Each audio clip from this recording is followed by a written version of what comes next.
আজকে কাজ করে ফিরছি, 3-4 মিনিট ইফতারের বাকি আছে। সো আমি এখন বাসায় ঢুকবো। বের হওয়ার আগে খিচুড়ি রান্না করে গেছিলাম, বিকজ আমি আগের দিনে কিছু জিনিস রান্না করছি। আমি কখনো বুঝি না এই জন্য আজকে ইফতারের আগে এসে পৌঁছাতেও পারবো। আমার ছেলে মেয়ে আজকে আমার জন্য ইফতার রেডি করে রাখছে।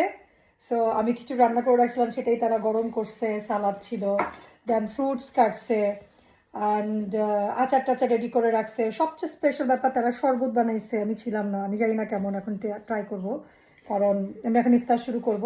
সো বিসমিল্লাহ বলে ইফতার শুরু করি।